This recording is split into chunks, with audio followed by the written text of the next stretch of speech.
Hello बच्चों, स्वागत है आप सभी का सीएल करियर एकेडमी के ऑनलाइन प्लेटफॉर्म पे। आज हम लोग इस सेशन में एनसीईटी का जो कि एग्ज़ाम होगा 12 जून को, उसको टारगेट करते हुए पी ब्लॉक एलिमेंट्स डिस्कस करेंगे आपके साथ। लास्ट लेक्चर में मैंने ग्रुप 15 पढ़ाया था और उसमें सारा हमने थ्योरी कवर किया था, क्वेश्चंस वहाँ पे नहीं थे। तो पहले ग्रुप 15 के क्वेश्चन प्रैक्टिस करेंगे और उसके बाद फिर 16, 17 और 18 ग्रुप, जो कि 15 ग्रुप के कंपैरिजन में उतना लेंदी नहीं है, तो उनको कवर करने का आज हमारा टारगेट रहेगा। स्टार्ट करते हैं बच्चों सेशन। आप लोग भी तैयार हो जाओ पेन कॉपी लेके। ठीक है, साउंड ठीक है एकदम। चलो फिर, तो रिवाइज करा होगा आपने आई होप 16 15 ग्रुप, तो उसके क्वेश्चन अभी पता लग जाएगा, है ना। क्वेश्चन से पता लगेगा सर रिवाइज किया है या नहीं किया है। फॉस्फीन आ गया, ये है, हाँ यहाँ पे हैं क्वेश्चंस देखो। तो एनसीईटी का एग्ज़ाम तो एक ही बार हुआ है, तो मैंने सीयूईटी के पीवाईक्यूज जो हैं, है ना, सीयूईटी एग्ज़ाम में जो क्वेश्चंस आ रखे हैं वो आपके सामने हम डिस्कस करेंगे। ठीक, स्टार्ट करते हैं बच्चों। पहला question, arrange the following molecules in the increasing order of number of pOH bond. तो स्ट्रक्चर आपको बनाना होगा इसके लिए। देखो जरा, H4P2O6, H4P2O6 का स्ट्रक्चर कैसे बनाओगे आप लोग। ये रहा H4P2O6। तो सर यहाँ पे होगा क्या, फॉस्फोरस की ऑक्सीडेशन स्टेट आप निकाल सकते हो यहाँ से, कितनी आएगी, +4। ऑल्दो +4 में है, बट यहाँ पे पीओपी लिंकेज होता है। 3 यूज हो गए, 3 बचे हुए हैं। ठीक है, चलो, और 2 क्या है आपके पास, 4 तो H हैं, तो उनको OH की हेल्प से लगा दो। अब यहाँ आप देख रहे हो कि ऑक्सीजन देखो 7 यूज हो चुके हैं। इधर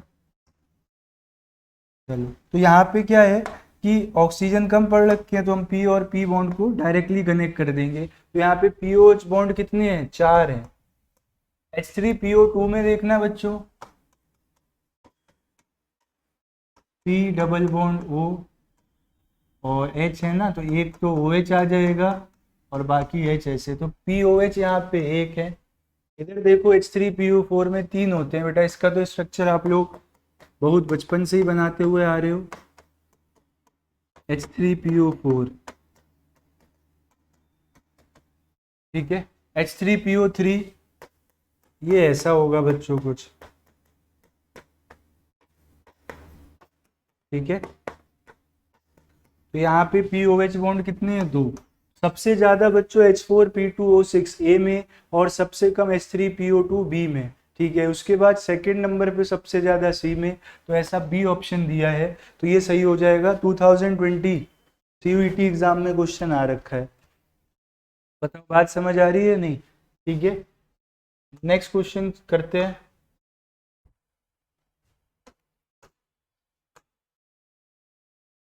इन the reaction the yield of ammonia is expected to be maximum at. मैंने कल भी ये आपको बात बताई थी कि रिएक्शन जो है वो कैसी है, रिएक्शन है एक्सोथर्मिक। और एक्सोथर्मिक रिएक्शन के लिए अगर आप टेम्परेचर कम करते हो तो इसका फायदा होगा, रिएक्शन जो है वो फॉरवर्ड डायरेक्शन में जाती है अगर टेम्परेचर क्या कर देते हो, कम। और प्रेशर बढ़ाने से रिएक्शन उधर जाती है जहाँ गैस के मोल्स क्या होते हैं, कम होते हैं। तो देख लो आप, low temperature and high pressure, C option में ऐसा दिया है, तो ये सही आंसर हो जाएगा। बताओ बात समझ आ रही है या नहीं। ठीक, नेक्स्ट क्वेश्चन की तरफ बढ़ते हैं बच्चों। In case of phosphorus, PCl3 and PCl5 are possible, while nitrogen only forms NCl3 and not NCl5। ऐसा इसलिए होता है बच्चों क्योंकि नाइट्रोजन की जो कन्फिग्रेशन है वो है 1s2 2s2 2p3, लेकिन इसके पास 2d नहीं है। अरे 2d होगी कहाँ से, 2d तो एग्जिस्ट ही नहीं करती है। तो ये अपनी कोवेलेंसी एक्सटेंड नहीं कर सकता है बियॉन्ड 4, है ना, और फास्ट बॉन्ड नहीं बना पाएगा। तो रीजन क्या है, एब्सेंस ऑफ डी ऑर्बिटल। ध्यान से देखना आप लोग, रीजन क्या है? Nitrogen does not have vacant D orbital in its atom while phosphorus has vacant D orbital. ठीक है, तो बी ऑप्शन सही रहेगा। ठीक,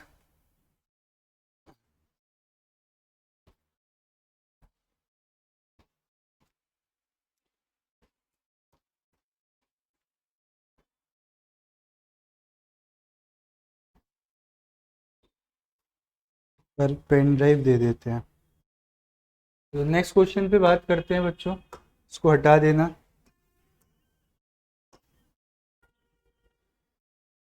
हेलो सर, मेरे बैग में देखना पेन ड्राइव है क्या? मैं इसमें कॉपी करना भूल गया, नहीं होगी तो फिर कॉपी करके दे दूंगा, बता देना मुझे। Increasing order of reducing power of the following hydrides. देखो हाइड्राइड्स क्या है आपके पास? NH3, PH3, ASH3 है ना, नेपाल, पाकिस्तान, ऑस्ट्रेलिया, सब बेकार। तो नीचे आते को समय बच्चों होता क्या है? बॉन्ड स्ट्रेंथ कम होती है। अब बॉन्ड स्ट्रेंथ कम हो रही है तो H जो है वो रिलीज जल्दी होगा, एज रिलीज होने की टेंडेंसी बढ़ेगी। तो रिडक्शन क्या होता है? दूसरों पे H प्लस ऐड कराना। तो अगर H यहाँ से निकलेगा तभी तो दूसरों के पास ऐड होगा, यानी कि जो रिड्यूसिंग पावर है वो भी क्या है? इंक्रीज हो जाएगी। तो सबसे ज़्यादा किस में आ जाएगी? Bi में यानी कि E में, और सबसे कम नाइट्रोजन में यानी कि C में। उसके बाद सेकंड हाईएस्ट आ जाएगी आपकी Sb में, तो A में दिया हुआ है वो। हेलो, नहीं है सर, ठीक है। तो नेक्स्ट हाईएस्ट कहाँ आ जाएगी आपकी?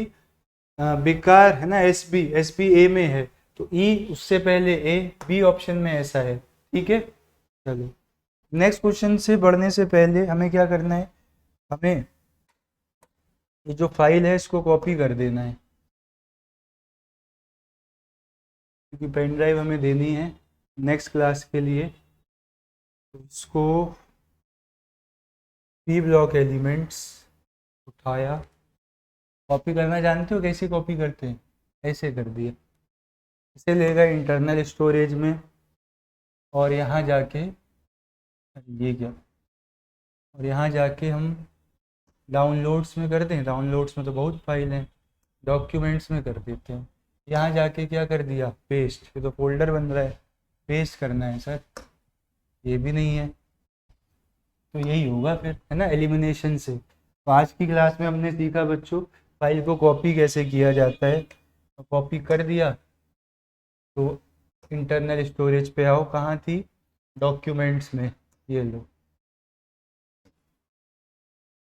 ठीक, तो वापस से एक बार फिर मैं आपका स्वागत कर रहा हूँ, क्योंकि वही स्क्रीन खुल गई ना जो स्टार्टिंग में खुली रहती थी। ये कर लिया था, ये कर लिया था, ये कर लिया था। इस क्वेश्चन पे आते हैं, in the order of decreasing oxidation state. Aunty, aunty, ये सर को दे देना, संदीप सर को।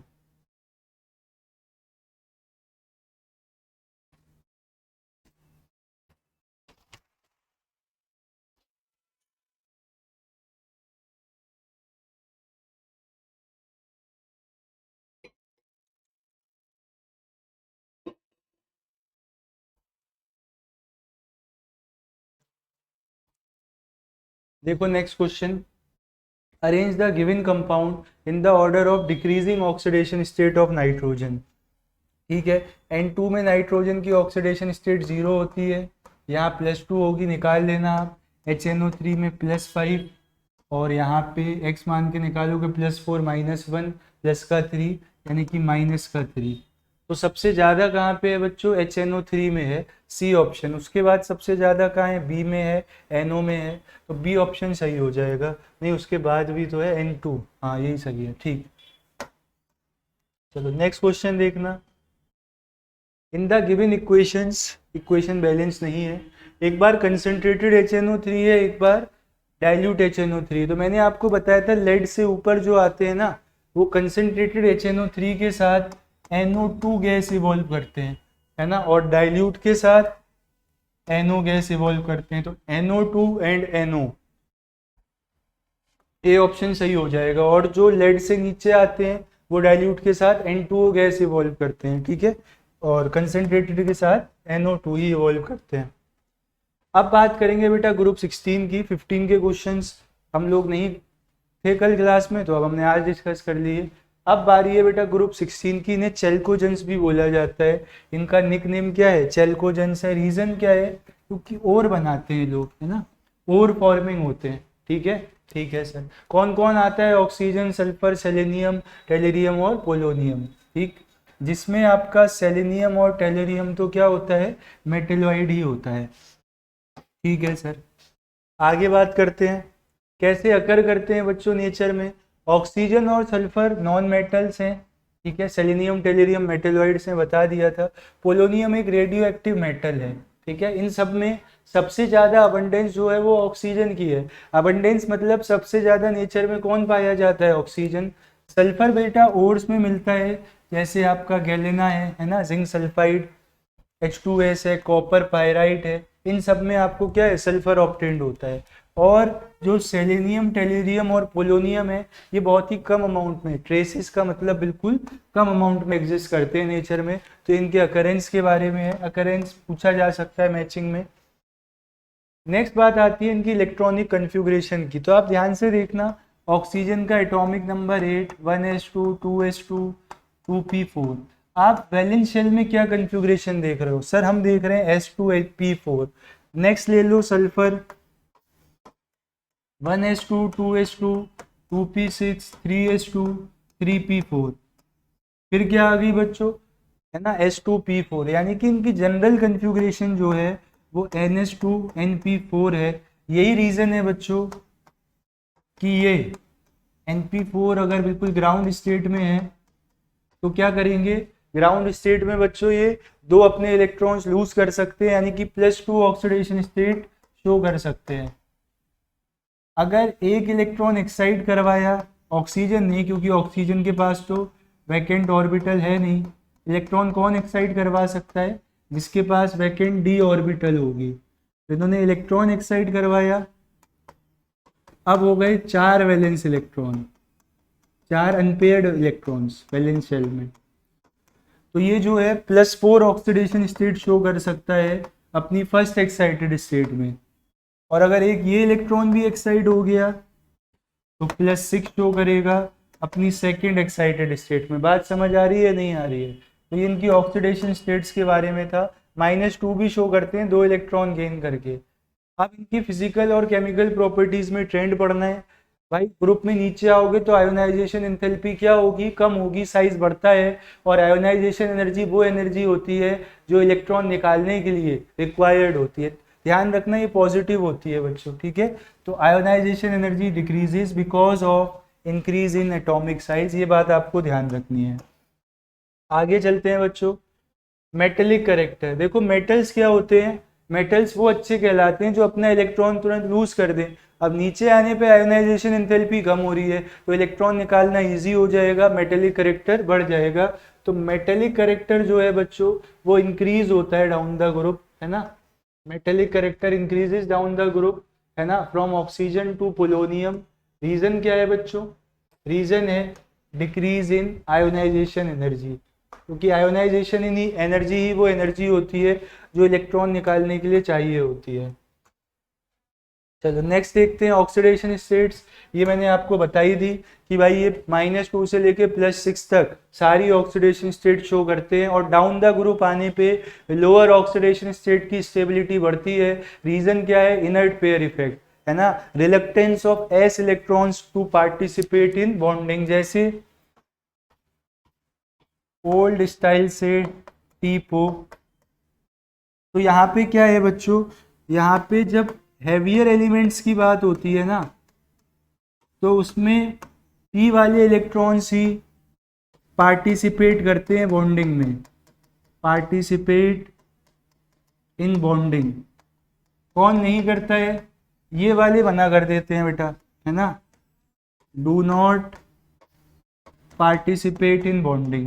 तो भाई बॉन्डिंग में पार्टिसिपेट ही नहीं करेंगे तो इनकी वजह से ऑक्सीडेशन स्टेट होगी नहीं, यानी कि नीचे को आते समय, डाउन द ग्रुप आते समय बच्चों +4 ऑक्सीडेशन स्टेट की स्टेबिलिटी जो है वो बढ़ जाती है डाउन द ग्रुप आने पे, है ना। ये एरो नीचे के लिए है और वो एरो इंक्रीज होने के लिए। ऊपर को जाते समय +6 की स्टेबिलिटी बढ़ेगी। आई होप आपको इनर्ट पेयर इफेक्ट क्लियर हुआ होगा ना, इसी को कहते हैं inert pair effect. Reluctance of S electrons to participate in bonding.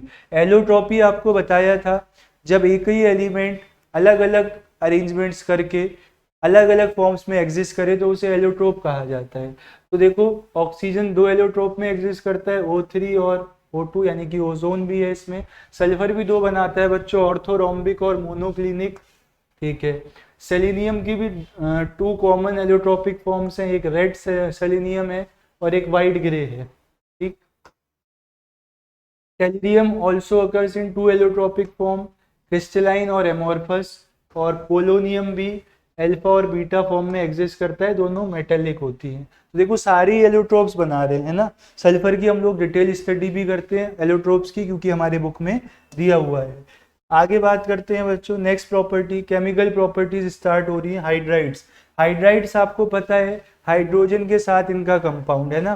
तो अगर मैं हाइड्राइड्स की बात करूं बच्चों, देखिए यहाँ नीचे जगह है,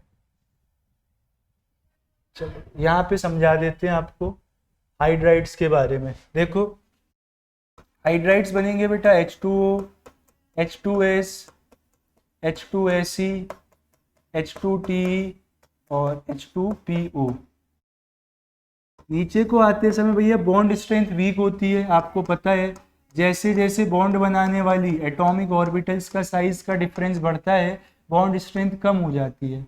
तो बॉन्ड डिसोसिएशन एनर्जी कम हो जाएगी, थर्मल स्टेबिलिटी कम हो जाएगी, इजीली आप बॉन्ड्स को क्या कर सकते हो, ब्रेक कर सकते हो। अब ये जो है सारे हाइड्रा एसिड्स हैं, मतलब इनकी एसिडिटी है due to the removal of H+, ठीक है। H+ ये रिमूव कराते हैं। तो यहाँ पे आप देखोगे H+ जब ये रिमूव कराएंगे तो यहाँ से H+ इजीली रिलीज हो जाएगा। तो डाउन द ग्रुप बेटा एसिडिक स्ट्रेंथ क्या हो जाती है, इंक्रीज हो जाती है। बेसिक स्ट्रेंथ कम हो जाती है, ये भी कह सकते हो। और क्या पूछा जा सकता है सर, मेल्टिंग पॉइंट और बॉइलिंग पॉइंट का ऑर्डर। तो बेटा हाइड्रोजन विनर हो, मतलब H2O विनर हो जाता है ड्यू टू हाइड्रोजन बॉन्डिंग। बाकी आप जैसा सोच रहे हो वैसे ही चलता है। मेल्टिंग और बॉइलिंग पॉइंट डिपेंड करता है वेंडर वॉल फोर्सेस पे। और वेंडर वॉल फोर्सेस किस पे डिपेंड करती है, वेंडर वॉल फोर्सेस डिपेंड करती हैं बेटा साइज पे और डायरेक्टली प्रोपोर्शनल होती है मास पे। तो फिर आप उसी हिसाब से लगाओ और ये ऑर्डर पाओ, अच्छा है ना। ओल्ड स्टाइल से टिप हो, ये लो, ठीक है।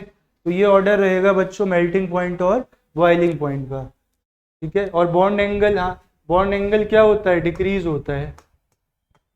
बॉन्ड एंगल डिक्रीज होता है, वो ऊपर दिखा था तो मैंने बताया ही नहीं, ठीक है। चलो बॉन्ड डिसोसिएशन एंथैल्पी ये सब दे रखी है। MH bond is due to the increase in size, ठीक है। नेक्स्ट जो हमें कंपाउंड्स पढ़ने हैं बच्चों वो हेलाइड्स हैं। नेक्स्ट क्या है, हेलाइड्स।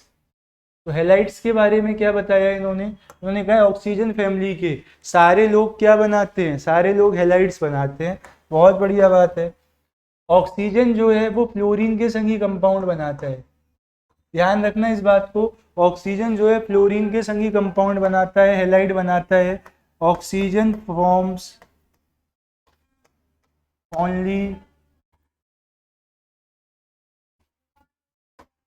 फ्लोराइड्स। रीजन क्या है, ऑक्सीजन से ज्यादा इलेक्ट्रोनेगेटिव केवल फ्लोरीन ही है ना, because fluorine is electronegative. Fluorine electronegative है किससे, ऑक्सीजन से। और इलेक्ट्रोनेगेटिव एटम ही चाहिए होता है इलेक्ट्रॉन्स को एक्साइट कराने के लिए, है ना। Electronegative than oxygen which will excite it's electron, octet है ना। चलो सल्फर भी फ्लोराइड्स ही बना रहा है, ठीक है। सेलेनियम फ्लोराइड्स बना रहा है, फ्लोराइड्स भी बनाता है, ठीक है। चलो, टेलरियम जो है ऑक्सीजन क्लोराइड्स भी का बना रहा है। हाँ तो ये बात गलत है कहना, फिर तो उसको ऐसे नहीं कहते हैं। ऑक्सीजन जो है बच्चों वो फ्लोराइड, फ्लोरीन केवल ऑक्सीजन के साथ ये कह सकते हैं, ठीक है। फ्लोराइड्स भी बना रहे हैं, सल्फर जो है फ्लोराइड्स बना रहे हैं, फ्लोराइड्स बना रहे हैं और ब्रोमाइड्स भी बना रहे हैं। तो पूछा जा सकता है कौन सा एलिमेंट ब्रोमाइड नहीं बनाता है, फ्लोरीन। कौन सा एलिमेंट आयोडाइड नहीं बनाता है, सल्फर, ठीक है। और सेलेनियम भी। टेलरियम सारी चीज़ें बनाता है, पोलोनियम जो है वो फ्लोराइड्स नहीं बनाता है। तो बुक में आपके टेबल दी है, तो टेबल वाली जितनी भी चीज़ें हैं, है ना, इनको आपको एक बार रीड करके जरूर जाना है, चाहे किसी भी चैप्टर में हो। स्पेशली वो चैप्टर्स जो आपने बोर्ड एग्जाम्स के लिए नहीं पढ़े हैं, उसके लिए पूरा अगर नहीं भी पढ़ पा रहे हो आप, तो एक बात ध्यान रखना, आप क्या है, आप उसमें टेबुलर चीज़ें जितनी दी हैं वो सारी कर जाओ, ठीक। जैसे अभी आज हम पी ब्लॉक ख़त्म कर देंगे, तो आप देखोगे बहुत सारी चीज़ें यहाँ टेबुलर फॉर्म में दी हैं, डाटा दिया है, उस डाटा को आप एनालाइज करो, वहाँ से क्या वेरिएशन आता है, इतनी बात आपको ध्यान रखनी है, ठीक।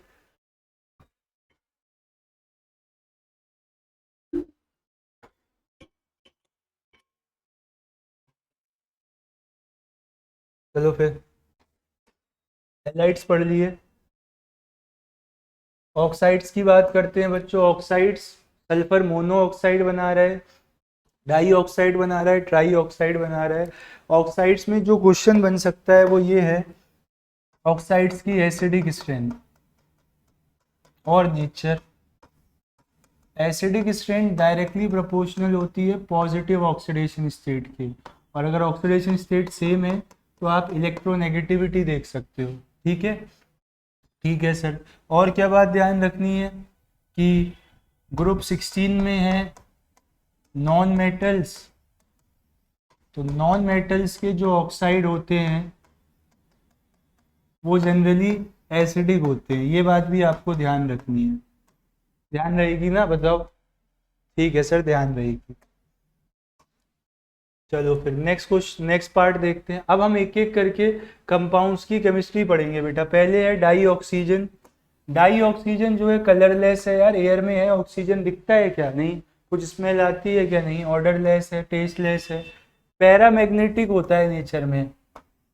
अगर आप इसका एमओ डायग्राम बनाओगे तो आप अनपेयर्ड इलेक्ट्रॉन पाओगे बच्चों, unpaired electron in pi star, है ना, anti bonding molecular orbital. Pi star में क्या देखने को मिलेंगे, अनपेयर्ड इलेक्ट्रॉन्स देखने को मिलेंगे। बताओ क्लियर हो रही है बात या नहीं।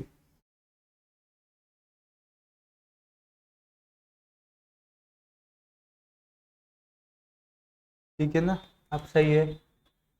धुंधला धुंधला सा लग रहा था। अरे डाई ऑक्सीजन भाई, डाई ऑक्सीजन मतलब O2 यार। चलो, O2 ही जीवन है, जल ही जीवन है ना। कहाँ कहाँ यूज होता है, रेस्पिरेशन में यूज होता है। ऑक्सो एसिटाइलिन वेल्डिंग में यूज होता है। अरे वेल्डिंग यार, वेल्डिंग नहीं कराई कभी बाइक में, है ना, पहले वो फोल्डिंग हुआ करती थी उसमें, तो वैसे स्पार्क जैसा लगाते थे, क्यों, एसिटाइलिन गैस होती है, तो उसको बर्निंग कराने के लिए हम ऑक्सीजन यूज करते हैं, वो बर्न होके फिर वेल्डिंग में यूज हो जाता है। ठीक है सर। बनाए कैसे ऑक्सीजन, ऑक्सीजन की प्रिपरेशन। ऑक्सीजन की प्रिपरेशन तो सर ने, कोई बात नहीं, मैं लिख देता हूँ यहाँ पे हेडिंग। देखो, पहला तरीका है बेटा, आप क्या करो, क्लोरेट कंटेनिंग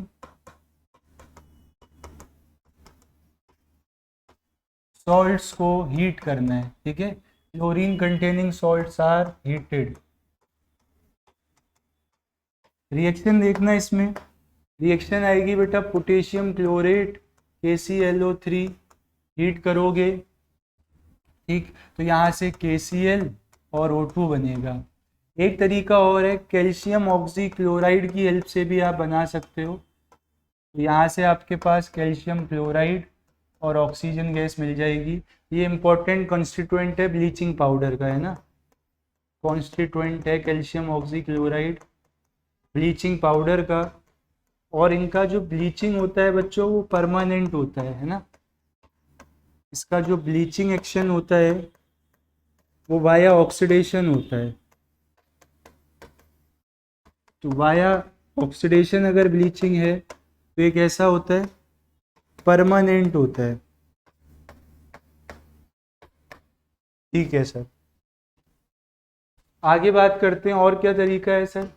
और देखो आप और क्या क्या मेथड यूज कर सकते हो। ठीक है, आप यहाँ पे डीकम्पोजिशन करा सकते हो हाइड्रोजन पर ऑक्साइड का। क्या होता है सर हाइड्रोजन पर ऑक्साइड? हाइड्रोजन पर ऑक्साइड होता है बच्चों H2O2, है ना। हाइड्रोजन पर ऑक्साइड क्या होता है, H2O2 होता है। H2O2 को डिकम्पोज कराया, यहाँ से H2O प्लस O2, ये फॉर्म होगा बच्चों। ठीक है, बैलेंसिंग आप कर लेना। वाटर का भी आप इलेक्ट्रोलिसिस करा के बना सकते हो, है ना। इलेक्ट्रोलिसिस ऑफ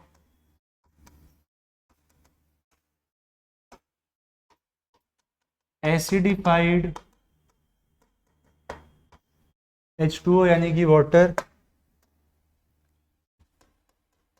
तो वाटर ब्रेक होगा H प्लस और OH माइनस पे, और एनोड पे जाके जो OH माइनस है बच्चों वो ऑक्सीडाइज होते हैं, और यहाँ से ऑक्सीजन, है ना, ऑक्सीजन क्या होता है, प्रोड्यूस होता है। बताओ बात समझ आ रही है नहीं? ठीक है।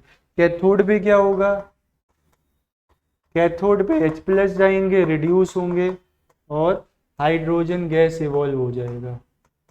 बताओ बात समझ आ रही है नहीं आ रही है? ठीक है, तो ये तरीका है बच्चों ऑक्सीजन बनाने का। और भी तरीके हैं देखो, और क्या है, decomposition of oxides of metals,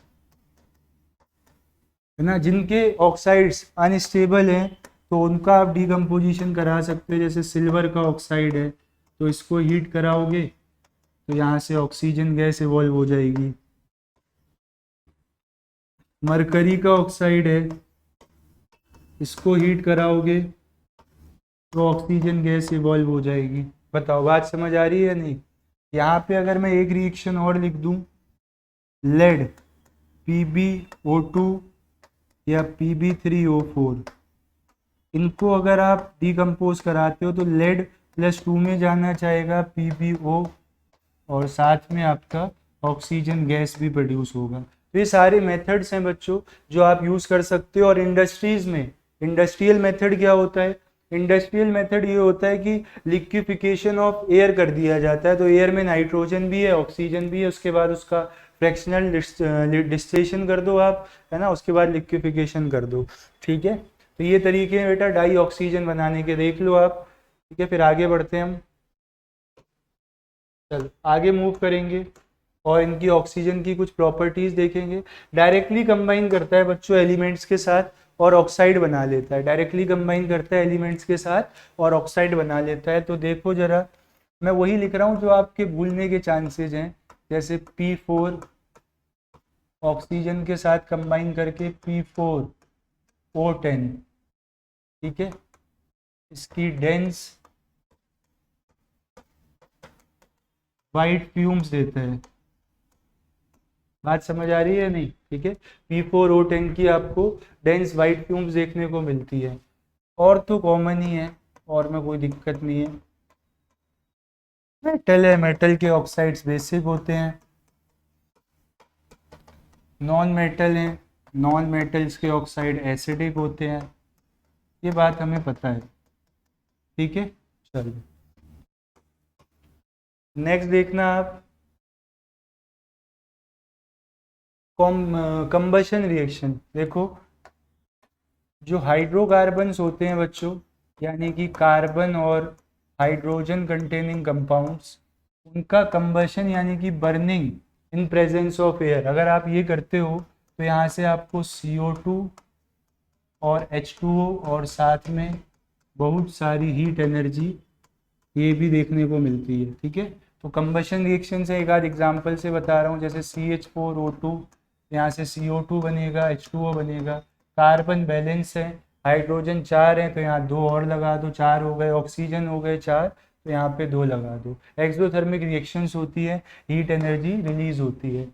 और देखेंगे बच्चों यूजेस इसके, ठीक है। In addition to its importance in normal respiration in combustion, मतलब रेस्पिरेशन और कंबशन का यूज तो है ही है। और ऑक्सीजन कहाँ कहाँ यूज होता है? ऑक्सो एसिटाइलिन वेल्डिंग में यूज होता है, पहले मैंने आपको बता दिया था। मैन्युफैक्चर ऑफ मेटल्स, मेटल्स की मैन्युफैक्चरिंग, जिसमें पर्टिकुलरली स्टील, स्टील एक एलॉय होता है बच्चों, एलॉय है जो उसमें आयरन भी है, क्रोमियम भी है, निकल भी है, और एक नॉन मेटल कार्बन भी है। पूछ सकते हैं कौन सा ऐसा एलॉय है जिसमें नॉन मेटल प्रेजेंट रहता है। ऑक्सीजन सिलेंडर्स का यूज है बच्चों हॉस्पिटल्स में, है ना। हाई एल्टीट्यूड्स माउंटेन क्लाइंबर्स के साथ भी यूज होते हैं ऑक्सीजन सिलेंडर। फ्यूल्स का कंबशन तो होता ही है, जैसे हाइड्राजीन जो है लिक्विड ऑक्सीजन में एक अपथ्रस्ट देने का काम करता है रॉकेट्स में, है ना, अपवर्ड फोर्स लगाता है। तो ये क्या है बच्चों? O2 यानी कि डाई ऑक्सीजन के यूजेस हैं, ठीक है। यूजेस भी इंपॉर्टेंट है, मैचिंग में आ सकते हैं। चलो नेक्स्ट जो कंपाउंड है बच्चों वो ओजोन है। नेक्स्ट कंपाउंड जो हमें पढ़ना है वो क्या है? ओजोन। ओजोन कैसे बनता है? ओजोन बनता है जब हम ऑक्सीजन का बच्चों साइलेंट इलेक्ट्रिक डिस्चार्ज करते हैं, तब O3 बनता है, यानी कि ओजोन बनता है, ठीक है। चलो इस प्रोडक्ट को कहा जाता है बेटा product obtained is called ozonised oxygen. इसको क्या बोला जाता है? Ozonide oxygen, which is obtained only 10%। 10% dealt आपको देखने को मिलती है। ये मैंने मेथड ऑफ प्रिपरेशन बताया ओजोन का, ठीक है। साइलेंट इलेक्ट्रिक डिस्चार्ज का मतलब है आपके जो इलेक्ट्रोड्स हैं उनके बीच में आप डिस्टेंस बहुत ही क्या कर देते हो? कम कर देते हो। अगर मैं बात करूं इसके कलर की, तो ओजोन बेटा गैसियस स्टेट में पेल ब्लू कलर का रहता है, यानी कि लाइट ब्लू कलर का। वहीं अगर मैं इसे लिक्विफाई कर दूं, मतलब मॉलिक्यूल्स को थोड़ा पास ले आऊं, तो ये डार्क ब्लू कलर का हो जाता है। और ज़्यादा पास ले आए, मतलब आप सॉलिड स्टेट में इसको ले गए, तो ये वायलेट ब्लैक कलर का हो जाता है, ठीक है। तो कलर याद रखने का तरीका है कि भाई ब्लू कलर को और इंटेंसिफाई करो तो वो किस में कन्वर्ट हो जाता है, ठीक है। हार्मलेस है, स्मॉल कंसंट्रेशंस में तो कोई दिक्कत नहीं है, लेकिन ब्रीथिंग प्रॉब्लम्स क्रिएट करता है अगर कंसंट्रेशन 100 ppm से क्या हो जाए? ज़्यादा हो जाए। तो 100 ppm से ज़्यादा ये आपके लिए जो है खतरनाक है, ब्रीथिंग प्रॉब्लम्स क्रिएट कर सकता है, ठीक है। प्रिपरेशन बता दी मैंने आपको। केमिकल प्रॉपर्टीज इसका, थर्मल डिकम्पोजिशन बेटा अनस्टेबल होता है ये, है ना। O3 क्या होता है? अनस्टेबल होता है, तो ये ब्रेक हो जाता है ऑक्सीजन में और नेसेंट ऑक्सीजन में। यही नेसेंट ऑक्सीजन बच्चों रिस्पॉन्सिबल होता है दो कामों के लिए। पहले तो ये ऑक्सीडेशन करवाता है, और दूसरा ये ब्लीचिंग एक्शन भी है इसकी वजह से। ब्लीचिंग कराने का काम भी किसका है? नेसेंट ऑक्सीजन का है। रिएक्शन एक्सोथर्मिक होती है, ठीक है। तो ये रही इसकी थर्मल डिकम्पोजिशन रिएक्शन। और देखना बेटा ऑक्सीडाइजिंग बिहेवियर, तो अभी आपको बताया नेसेंट ऑक्सीजन जो इसके थर्मल डिकम्पोजिशन पे बनता है उसकी वजह से दूसरों का ऑक्सीडेशन करा देता है। इसकी बाकी रिएक्शंस तो आपको पता है। एक जो रिएक्शन है ना, सल्फाइड्स के साथ ओजोन रिएक्ट करके सल्फेट बना देता है, ठीक है कि नहीं। जैसे लेड सल्फाइड है बच्चों, तो ये लेड सल्फेट बना देगा यहाँ से, ठीक है। और एक इसकी ऑक्सीडेशन रिएक्शन इसी के क्वालिटेटिव एस्टिमेशन के लिए यूज होती है। जैसे ओजोन को अगर मैं पोटेशियम आयोडाइड के साथ ट्रीट कराऊं, तो यहाँ पे आई जो है वो -1 में प्रेजेंट है, तो ये इसको ऑक्सीडाइज कर देता है I2 में। अब ये जो आयोडीन है इसकी रिएक्शन आप करा दो सोडियम थायोसल्फेट के साथ। ये क्या है बच्चों? ये है सोडियम थायोसल्फेट, इसके साथ जब रिएक्शन होगी तो ये क्या करेगा, ये कन्वर्ट कर देगा इसको, ये इसको कन्वर्ट कर देगा बच्चों, ऑक्सीडाइज कर देगा मतलब है ना। तो यहाँ पे आपको जितने इक्विवेलेंट्स लगेंगे थायोसल्फेट के, उतने ही इक्विवेलेंट होंगे बेटा आयोडीन के। लॉ ऑफ इक्विवेलेंस होता है ना, रिएक्टेंट्स के इक्विवेलेंट इक्वली रिएक्ट करते हैं और प्रोडक्ट भी उतना ही बनता है, और उतने ही मोल किसके रहे होंगे, ओजोन के। तो यही है बेटा, this reaction is used in quantitative estimation of ozone. Ozone के क्वांटिटेटिव एस्टिमेशन में भी ये क्या होता है, यूज होता है। ठीक है कि नहीं, बताओ। चलो जी आगे चलते हैं बच्चों। Depleting the ozone layer. देखो इंडस्ट्रीज में से क्या है, नाइट्रोजन ऑक्साइड जो है वो गैस रिलीज होती है ना। तो वहां पे ये O3 के साथ कंबाइन करके, जैसे आपके O3 हैं तो क्लोरोफ्लोरोकार्बन इसके साथ कंबाइन करके इसे O2 में कन्वर्ट कर देते हैं। ठीक है, इंडस्ट्रीज से जो NO2 गैस रिलीज हो रही है तो वो भी इसको है ना खुद ऑक्सीडाइज होगा, इसको O2 में कन्वर्ट कर दिया। तो O3 यानी कि ओजोन लेयर क्या हो रही है बच्चों, डिप्लीट हो रही है। ठीक है, जो डिप्लीशन ऑफ ओजोन लेयर, क्योंकि ओजोन लेयर जो है वो हमें प्रोटेक्ट करती है, protect us from UV rays. तो यूवी रेस से बचाना है अपने आप को, तो ओजोन लेयर को डिप्लीट होने से रोकना होगा। ठीक है, यूजेस देख लो बेटा, जर्मिसाइड है ना, जर्म्स की ग्रोथ रोकने के लिए, डिसइंफेक्टेंट और स्टेरिलाइजिंग वाटर यानी कि वाटर के ट्रीटमेंट में भी यूज होता है, ब्लीचिंग में यूज होता है। ठीक है, फ्लोर में, स्टार्च में।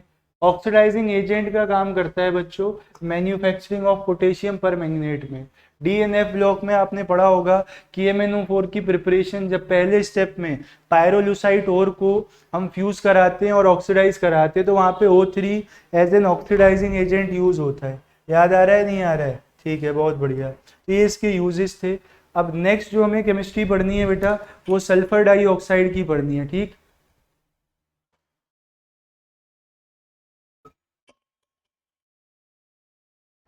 तो सल्फर डाइऑक्साइड जो है एक कलरलेस गैस है और स्मेल बेकार है, इसकी पंजेंट स्मेलिंग है। आगे देखते हैं बच्चों इसको बनाते कैसे हैं।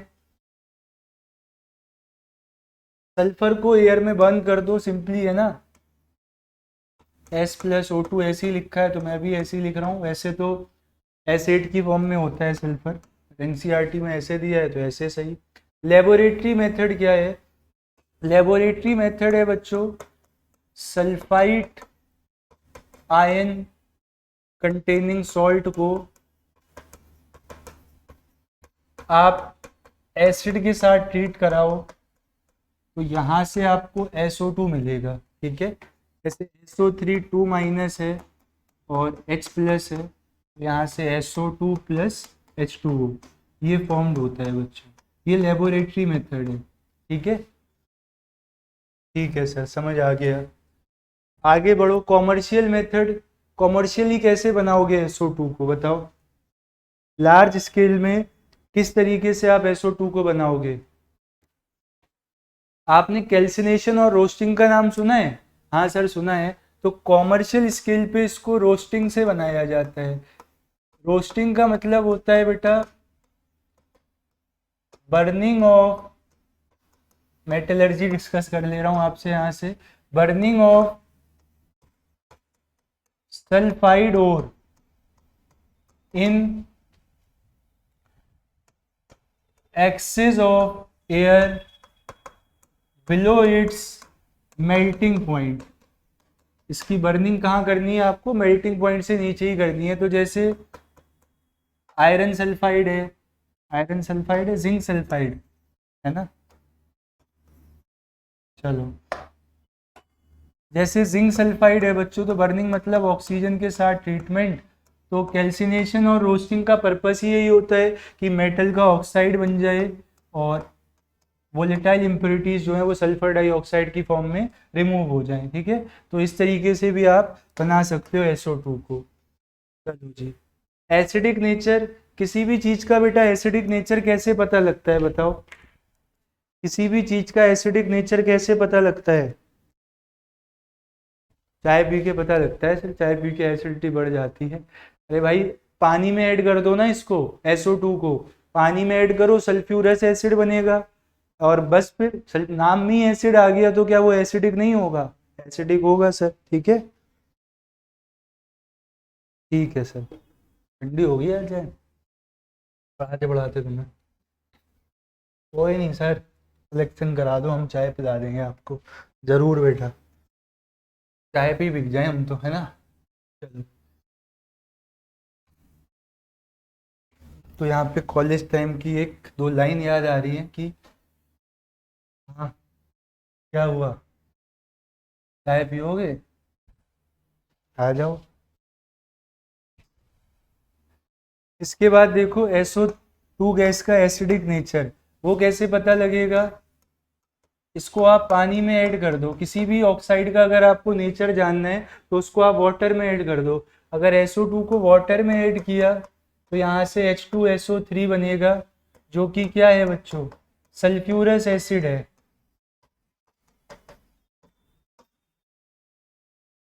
नेस्टी, निकल ले यहाँ से।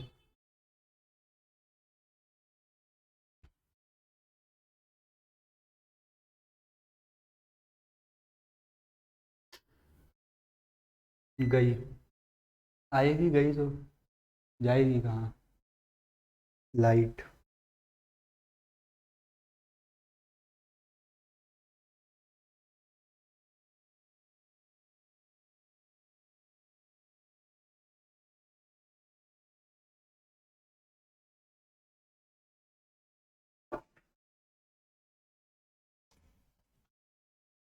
तो भाई साहब पानी में डालते ही आपको पता लग रहा है ये क्या है? सल्फ्यूरस एसिड है। ठीक है, और भी आप रिएक्शन करा सकते हो, किसी बेस के साथ करा दिया है ना तो सॉल्ट बन जाएगा। एडिशन रिएक्शन इसकी इंपॉर्टेंट है बच्चों। SO2 क्लोरीन गैस के साथ रिएक्ट करके SO2Cl2 बनाता है, जो कि क्या है? इसको सल्फ्यूरिल क्लोराइड भी कहा जाता है। ध्यान रखना इस बात को आप।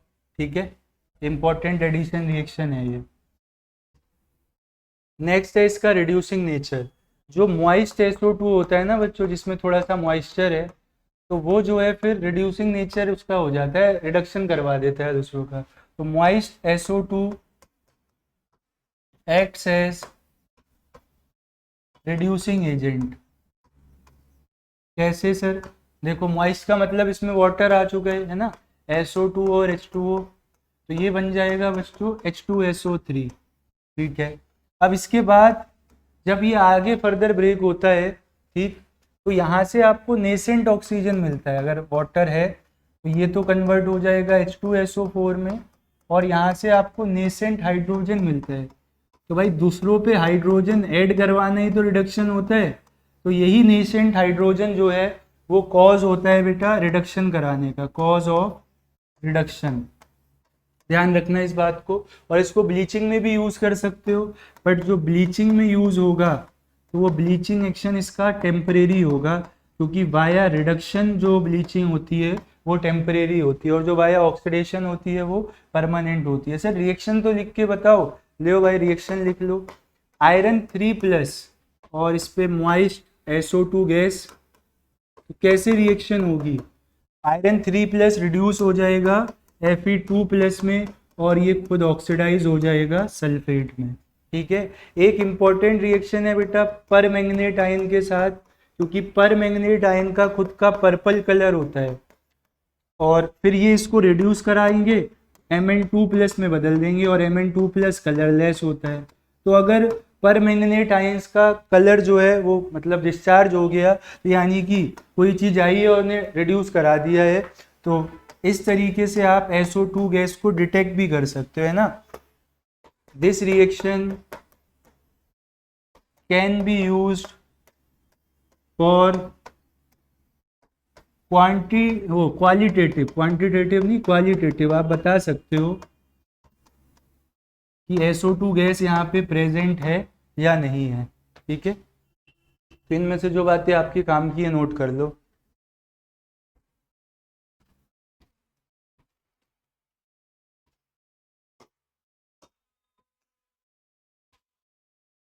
यूजेस देख लो बेटा, पेट्रोलियम रिफाइनिंग में यूज होता है, शुगर रिफाइनिंग में यूज होता है, ब्लीचिंग ऑफ वूल में यूज होता है।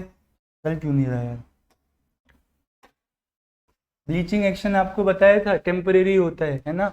डिसइंफेक्टेंट का काम करता है, प्रिजर्वेटिव फूड प्रिजर्वेटिव्स यूज कर सकते हो, सल्फ्यूरिक एसिड बनाने के लिए यूज होता है, हाइड्रोजन, बहुत सारे केमिकल्स आप यहाँ से बना सकते हो। लिक्विड SO2 जो है वो सॉल्वेंट का काम भी करता है, बहुत सारे ऑर्गेनिक और इनऑर्गेनिक कंपाउंड्स को डिसॉल्व कराने के लिए। तो यूजेस मैचिंग में आ सकते हैं, ध्यान रखना। नेक्स्ट जो है बेटा, नेक्स्ट हमें जो कंपाउंड पढ़ना है वो सल्फ्यूरिक एसिड है। राजा है ये केमिकल्स के, किंग ऑफ केमिकल भी इन्हें कहा जाता है। और एक और निकनेम है इनका ऑयल ऑफ विट्रियोल, इसको ऑयल ऑफ विट्रियोल भी बोला जाता है। तो कुछ इनके निकनेम है, घर में इन्हें बुलाया जाता होगा इस नाम से। लैब में आपने देखा होगा बेरंग, कोई कलर ही नहीं है इसका, कलरलेस है। ठीक है, साथ ही साथ आपने बॉटल में देखा होगा तो ऐसे बहुत ही थिकनेस इसकी ज़्यादा होती है, लिक्विड जो मूव कर रहा होता है, यानी कि डेंसिटी ज़्यादा है इसकी, है ना, और ऑयली लिक्विड है। आइए देखते हैं इसको बनाते कैसे हैं। इसको बनाने की विधि है भैया कॉन्टैक्ट प्रोसेस। ठीक है, इसको बनाया कैसे जाता है, कॉन्टैक्ट प्रोसेस से इसको बनाया जाता है। It is prepared by contact process. तो H2SO4 और इधर नाम दे देंगे कैसे बनाते हैं, तो कॉन्टैक्ट प्रोसेस, है ना। NO क्या बनाया था, HNO3, ऑसवाल्ड प्रोसेस। तो ये प्रोसेस के नाम ध्यान रखना, भी क्लोरीन आएगा, डीकन्स प्रोसेस। तो पहले स्टेप में यहाँ पे क्या होता है, सल्फर को हम एयर में ट्रीट कराते हैं और SO2 बना लेते हैं। उसके बाद सेकेंड स्टेप में अगेन हम SO2 को ऑक्सीजन के साथ ट्रीट कराते हैं और सल्फर का ट्राई ऑक्साइड बना लेते हैं। और ये वाला जो कार्यक्रम होता है बच्चों, ये V2O5 एज की कैटलिस्ट की प्रेजेंस में होता है। तो कॉन्टैक्ट प्रोसेस में क्या कैटलिस्ट यूज होता है ये भी पूछ सकते हैं, वेनेडियम का ऑक्साइड। ऐसी ऑसवाल्ड प्रोसेस में क्या कैटलिस्ट यूज होता है, प्लेटिनम या फिर रोडियम मेटल का गॉज, ये भी आपसे पूछा जा सकता है। इसके बाद बेटा इसमें क्या किया जाता है, इसमें पानी ऐड किया जाता है। ठीक है, और यहाँ से आपको H2SO4 जो है वो देखने को मिल जाएगा। H2SO4 सॉरी पहले H2SO4 ऐड करते हैं बच्चों, ऐसे एक ये भी तरीका है, बट यहाँ पे H2SO4 भी ऐड किया जाता है। बच्चे पूछते हैं सर H2SO4 आता कहाँ से है, तो भाई हम उन्हें बताते हैं कि ये एक मिनरल एसिड है, केमिकली मिल जाता है ये। तो यहाँ से ओलियम बनता है H2H2O7। ओलियम में पूछ सकते हैं कौन सी लिंकेज होती है, तो ऑक्सी लिंकेज होती है। फिर ओलियम का डाइल्यूशन करते हैं बेटा, तब रिक्वायर्ड कंसंट्रेशन का सल्फ्यूरिक एसिड यहाँ पे मिलता है। तो ये पूरा था आपके सामने क्या, कॉन्टैक्ट प्रोसेस। आप रीड कर सकते हो इसकी थ्योरी बुक से, पूरा डायग्राम वगैरह सब दिया है बुक में, एपरेटस का सेटअप। ठीक है, चलो देखो नाम ही में भाई एसिड आ रहा है तो एसिडिक नेचर तो हो गई इसका। आप मुझे बताना पहला H+ निकलने की ज़्यादा टेंडेंसी होगी या दूसरा H+ निकलने की। पहला H+ निकला, ये HSO4- बन गया, ठीक है, बाई सल्फेट। और अब दूसरा H+ निकल रहा है बाई सल्फेट से, तो बन रहा है सल्फेट। पढ़ाई लिखाई नहीं करनी है कुछ, आज फुल तफरी करी है। घर से ही तेरा मूड था कि मैं नहीं पढ़ के आऊँगा, घर पे रुकता हूँ, पहले ये था। क्या पढ़ा,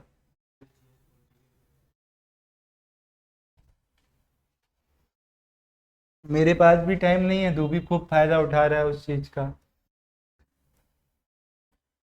यहाँ पे देखो ये पहले स्टेप में H+ निकलेगा तो उसका एसिड डिसोसिएशन कांस्टेंट Ka1 है। दूसरे स्टेप में निकलेगा उसका एसिड डिसोसिएशन कांस्टेंट क्या है, Ka2।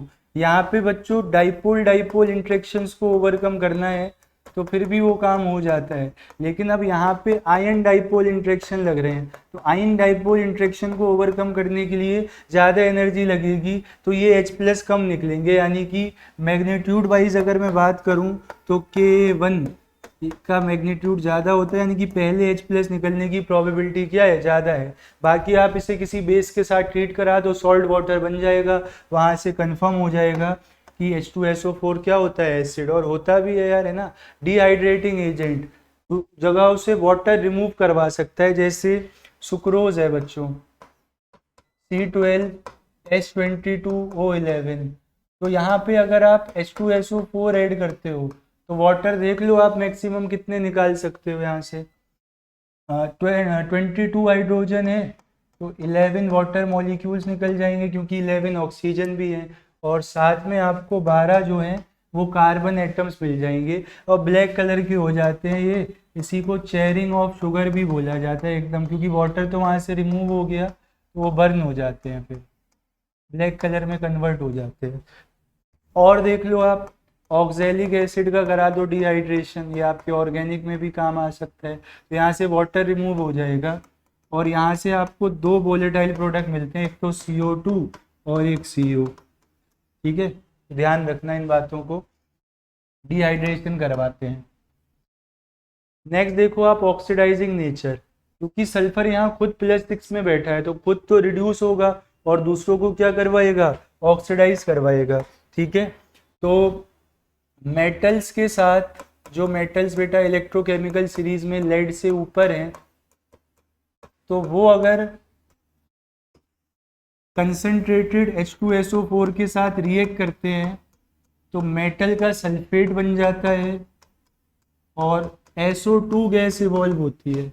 कौन सी गैस इवॉल्व होती है, SO2, है ना, साथ में H2O। और अगर डाइल्यूट H2SO4 है तो मेटल का सल्फेट बनता है और हाइड्रोजन गैस इवॉल्व होती है। सल्फर डाइऑक्साइड नहीं होगी, हाइड्रोजन गैस इवॉल्व होगी। मेटल्स की बात करूं, जो लेड है या लेड से नीचे आते हैं तो वहां पे क्या होगा, ऊपर कंसंट्रेटेड वाली रिएक्शन तो सेम रहेगी, जैसे वहां थी वैसे यहाँ रहेगी। लेकिन डाइल्यूट के साथ बच्चों कोई रिएक्शन ही नहीं होगी, डाइल्यूट H2SO4 के साथ कोई रिएक्शन नहीं होगी। यहाँ पे जैसे ये बना था वैसे ही बन जाएगा, साथ में SO2 और H2O बन जाएगा। तो ये सारी एसिड मतलब सारी रिएक्शन H2SO4 की एक जगह लिख दी है। नॉन मेटल्स के साथ होंगे तो नॉन मेटल का एक एसिड बन जाएगा, जैसे कल मैंने HNO3 में बताया था। तो नॉन मेटल डाइल्यूट के साथ तो रिएक्ट ही नहीं करेंगे, कंसंट्रेटेड H2SO4 के साथ उसी नॉन मेटल का एक एसिड बना देंगे। जैसे कार्बन है तो कार्बोनिक एसिड, नाइट्रोजन है तो नाइट्रिक एसिड, फॉस्फोरस है तो फॉस्फोरिक एसिड। तो ये सारी रिएक्शंस थी बच्चों H2SO4 की। ठीक है, तो नेक्स्ट बात करते हैं मेटल हैलाइड्स के साथ। ठीक है, एग्जाम्पल से समझा दें या ऐसे ही समझना चाहो, ऐसे जनरल समझ लो लोग। मेटल हैलाइड, मेटल हैलाइड पे अगर आप कंसंट्रेटेड H2SO4 डालते हो तो वही पॉजिटिव नेगेटिव वाली रिएक्शन करा दो।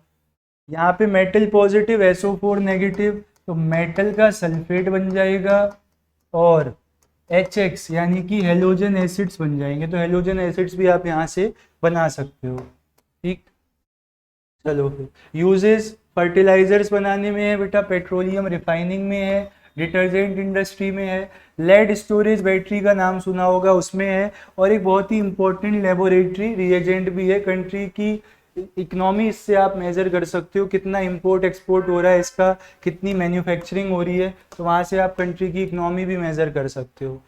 सल्फर के ऑक्सो एसिड्स हैं बच्चों, कल भी मैंने बताया था। अगर जो सेंट्रल एटम है वो मैक्सिमम ऑक्सीडेशन स्टेट में होता है तो उसके नाम के आगे एक आ जाता है ना। मैक्सिमम से 2 कम में होता है तो नाम के आगे अस आ जाता है। मैक्सिमम से 4 कम में होता है तो नाम के आगे हाइपोअस आ जाता है। अब आपको ऑक्सीडेशन स्टेट निकालना आनी चाहिए, है ना। मैक्सिमम से ज़्यादा हो गई ऑक्सीडेशन स्टेट तो उसके नाम के आगे पर एक आ जाता है। हेलोजन में ये वैलिड नहीं होती है, हेलोजन आएंगे तो वहाँ पे बता दूंगा। तो देखो सल्फ्यूरस एसिड है, यानी कि H2SO4 में एक ऑक्सीजन कम कर दिया और H2SO3 हो गया। तो इसका स्ट्रक्चर सारा सिंप्लीफाइड व्यू ले लो आप, इस तरीके से रहेगा बच्चों, है ना। हालांकि इन्होंने पिरामिड जैसे होना चाहिए वैसे बनाया है, तो हम भी वैसे ही बना सकते थे, 3 सिग्मा 1 लोन पेयर पिरामिडल बनेगा। ठीक है, तो ज्योमेट्री वगैरह निकालना सीखना है आपको, केमिकल बॉन्डिंग वाले लेक्चर्स में आप देख सकते हो। सल्फ्यूरिक एसिड है, तो यहाँ पे 2 H हैं, तो वो तो ऑक्सीजन के साथ लग गए, और 2 डायरेक्टली जो हैं वो ऑक्सीजन लग चुके हैं। थायोसल्फ्यूरिक एसिड है, ये थोड़ा डिफरेंट है, तो इसको आप ध्यान रख लेना, H2H2O3 है। ठीक है, थायोसल्फ्यूरिक एसिड, यहाँ पे सल्फर सल्फर का लिंकेज होता है। ठीक, देन है पायरोसल्फ्यूरिक एसिड, तो अगर आप 2 ईक एसिड को हीट करते हो, वहां से वाटर रिमूव कराते हो, तो पायरोसल्फ्यूरिक एसिड बनता है। एक्स मान के यहाँ पे ऑक्सीडेशन स्टेट निकाल लेना, तो आप देखोगे 6 से क्या है, कम आएगी या ज़्यादा आएगी, बताओ सर। 6 से क्या है, 6 के बराबर ही आएगी। तो जब x मान के ऑक्सीडेशन स्टेट निकालते हैं और वो मैक्सिमम की इक्वल आ जाती है, तो वहाँ पे ऑक्सी लिंकेज होती है। जैसे यहाँ +6 आई, H2H2O8 में कितनी आ जाएगी, +7, मैक्सिमम से ज़्यादा आई, तो पर ऑक्सी लिंकेज हो जाएगी, बीच में 2 ऑक्सीजन आ जाएंगे। हालांकि होगी वहाँ पे भी +6, बट हम हाइपोथेटिकली बात कर रहे हैं, क्योंकि हमें तो भाई एक रूल बनाना है ना, इसलिए। डाईथायोनिक एसिड, नाम ही बता रहा है बेटा थायोनिक, तो सल्फर सल्फर का यहाँ पे बॉन्ड प्रेजेंट होगा। पर ऑक्सो मोनोसल्फ्यूरिक एसिड, वही H2SO5 जिसे मैं पर सल्फ्यूरिक एसिड कह रहा था। तो यहाँ पे आप सल्फर की ऑक्सीडेशन स्टेट निकालो, H2SO5, यानी कि कितनी आएगी सर, +8, मैक्सिमम से ज़्यादा है, और मैक्सिमम से ज़्यादा है तो आप देख सकते हो यहाँ पे पर ऑक्सी लिंकेज देखने को आपको मिल रही है। ठीक है, चलो अब ग्रुप 16 से रिलेटेड कुछ क्वेश्चंस हैं, जल्दी से इनको कर लेते हैं। Arrange the following in the decreasing order of acidity. मैंने आपको बताया था नीचे आते समय बेटा बॉन्ड स्ट्रेंथ क्या होती है, बढ़ती है। बॉन्ड स्ट्रेंथ बॉन्ड स्ट्रेंथ नीचे आने पे कम होती है। बॉन्ड स्ट्रेंथ कम होगी तो H+ का निकलना इजी हो जाएगा, H+ का निकलना इजी हो जाएगा तो वो अच्छा एसिड हो जाएगा। तो सबसे अच्छा एसिड जो है इसमें ओल्ड स्टाइल से टीपो टेलुरियम वाला हो जाएगा, फिर सेलेनियम वाला सबसे अच्छा C, फिर उससे खतरनाक बेकार D। तो बी ऑप्शन में ये दिया है। ठीक है, इस तरीके से आपको क्वेश्चंस को अप्रोच करना है। SF4 का स्ट्रक्चर बताओ, तो स्ट्रक्चर आप सीख लो। देखो, सल्फर के पास 6 वैलेंस इलेक्ट्रॉन, क्लोरीन जो है वो सिंगल बॉन्ड बनाता है, हेलोजन है, तो 4 sigma 1 lone pair, 4 sigma 1 lone pair, trigonal bi pyramidal geometry, है ना।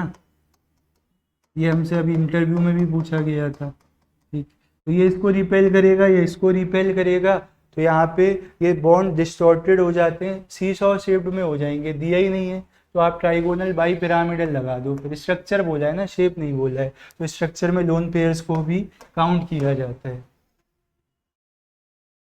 नेक्स्ट देखना, the oxo acid of sulphur which has a lone pair of electron on sulphur atom. यहाँ नहीं होता है बेटा, यहाँ नहीं होता है। स्ट्रक्चर बना के दिखा दूं, इसलिए मैंने सारे स्ट्रक्चर आपको अभी दिखाए थे। H2SO4 का है ये, H2H2O8, ठीक है, पर ऑक्सो डाइसल्फ्यूरिक एसिड होता है, ये है H2H2O8।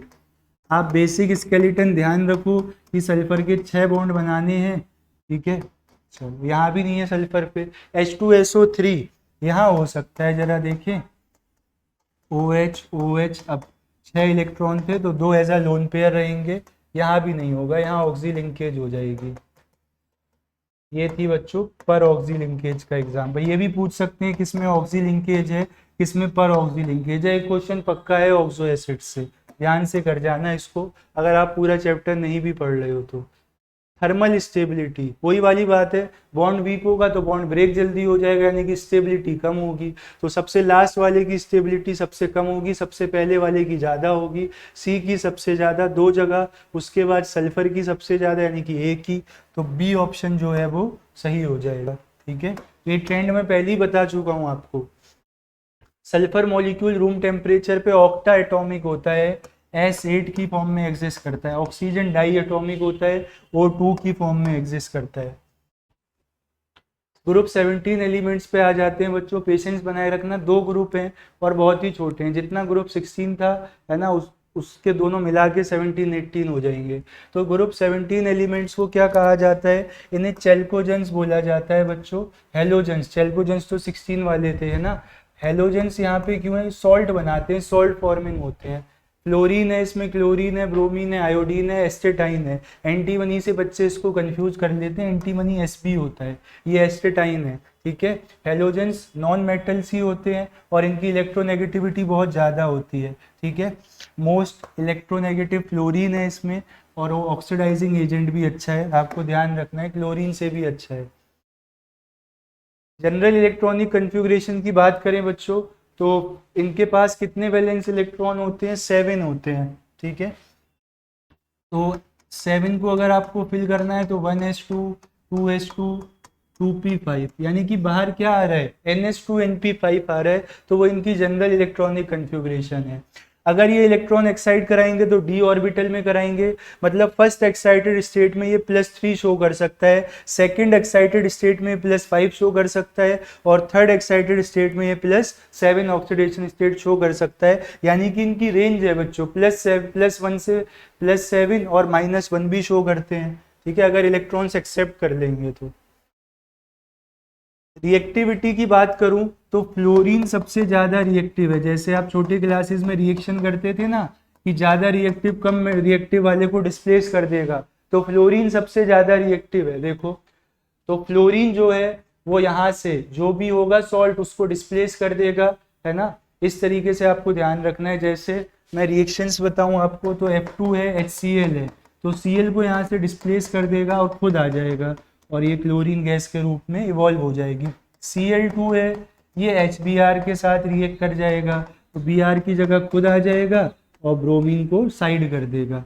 ध्यान रखना है इस बात को, ठीक। यहाँ पे हाइड्रोलिसिस दी है बच्चों, तो हाइड्रोलिसिस ध्यान रखना आप, रेडॉक्स रिएक्शन होती है ना। अगर ये हेलोजन क्लोरीन या ब्रोमीन है तो एक बार तो ये 0 से +1 में जाएगा, यानी कि HX बनाएगा, ये तो -1 हो गया सर, +1 में HOX बनाएगा, ठीक है। हाइपोहेलस एसिड कहा जाता है इन्हें। सबसे ज्यादा वाले को यहाँ परिक बोला जाता है। फिर +7 सबसे ज्यादा, तो वो पर हेलिक एसिड, फिर +5 हेलिक एसिड, +3 हेलस एसिड, और +1 क्या हो जाएगा, हाइपोहेलस एसिड हो जाएगा, ठीक है कि नहीं, बताओ। वहीं पे फ्लोरीन बेटा प्लस में नहीं जाना चाहता है भाई, इसकी नाक कट जाएगी, मोस्ट इलेक्ट्रोनेगेटिव है, ये कहे मैं क्यों जाऊं प्लस में, तो ये -1 में ही रहता है। अब रेडॉक्स तो करानी है, तो यहाँ से ऑक्सीजन ऑक्सीडाइज होता है, फिर -2 से कहाँ चला जाता है, 0 में। और आयोडीन की तो रिएक्शन होती ही नहीं है, देखो, है ना। फ्लोरीन की दी है, फ्लोरीन और ब्रोमीन की दी है, तो ध्यान रखना वाटर के साथ रिएक्शन हर कंपाउंड की बढ़ जाओ, जिसकी भी है, जनरल प्रॉपर्टीज में आता है ये, ठीक है। I2 की रिएक्शन वाटर के साथ कैसी है, नॉन स्पॉन्टेनियस है, और इसको ऑक्सीडाइज किया जा सकता है ऑक्सीजन की हेल्प से एसिडिक मीडियम में, वाटर से नहीं किया जा सकता। फ्लोरीन के अलावा बाकी सब +1 से लेके +7 ऑक्सीडेशन स्टेट शो करते हैं। बॉन्ड डिसोसिएशन एंथैल्पी जो है यहाँ पे फ्लोरीन होना क्या होना चाहिए था, देखो, हाँ सही है, क्लोरीन फ्लोरीन है, ठीक है। देखो फ्लोरीन का साइज छोटा है, लोगों को लगता है बॉन्ड स्ट्रांग होगा, लेकिन वहां पे इंटर इलेक्ट्रॉनिक रिपल्शन स्टार्ट हो जाती है, जिसकी वजह से बॉन्ड क्या हो जाता है, वीक हो जाता है। फ्लोरीन हो या कोई भी एलिमेंट हो, अपने ग्रुप का पहला एलिमेंट वो एनामलस प्रॉपर्टी शो करता है, यानी कि बाकियों की तुलना में उसकी प्रॉपर्टी अलग होती है। रीजन है small size, highest electronegativity, highest ionization enthalpy, unavailability to of vacant orbital to extend its covalency। तो सारी बातें हैं जो इनको विचित्र बनाती हैं। अब हम एक एक करके इस ग्रुप में जो कंपाउंड हैं उनकी केमिस्ट्री पढ़ेंगे। पहले है बेटा chlorine gas. Chlorine gas greenish yellow colour की होती है, स्मेल बहुत ही बेकार है एकदम, है ना, पंजेंट है और सफोकेटिंग भी है। इसको लिक्विफाई किया जा सकता है और ग्रीनिश येलो कलर का लिक्विड बना देगा आप। बनाते कैसे हैं, ठीक है।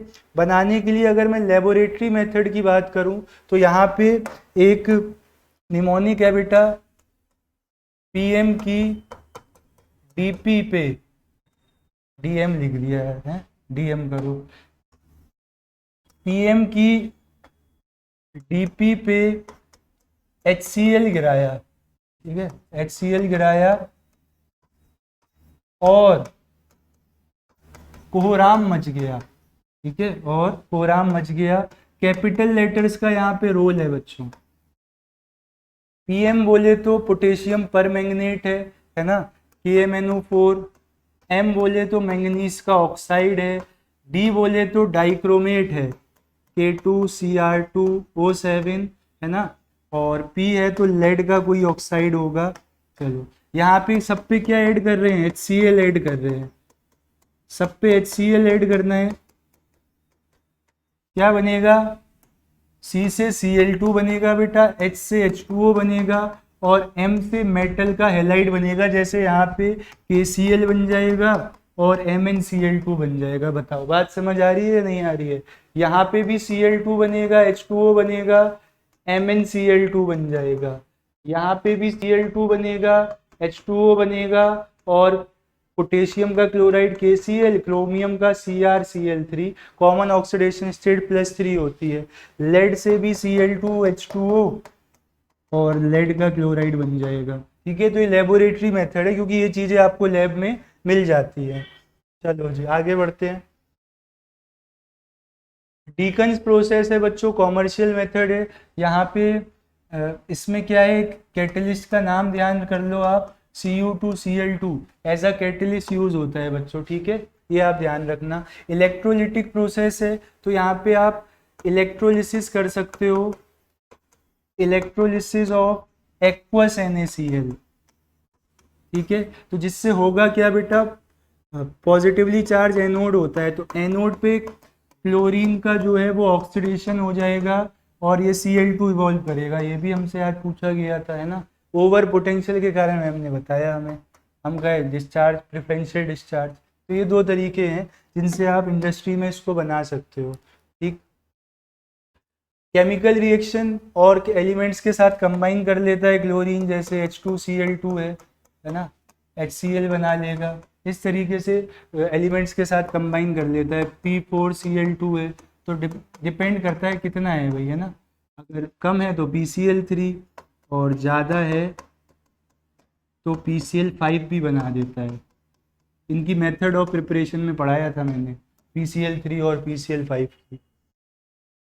हाइड्रोजन के प्रति बहुत एफिनिटी है, मतलब कहीं से हाइड्रोजन कहीं भी हाइड्रोजन दिखेगा तो उसके साथ ये क्या कर जाएगा, कंबाइन कर जाएगा। ठीक, तो ये ध्यान रखना आप। अमोनिया के साथ रिएक्शन इंपॉर्टेंट है बच्चों। एक बार तो तब जब अमोनिया एक्सिस में है और एक बार तब जब ये खुद एक्सिस में है, प्रोडक्ट बदल जाता है।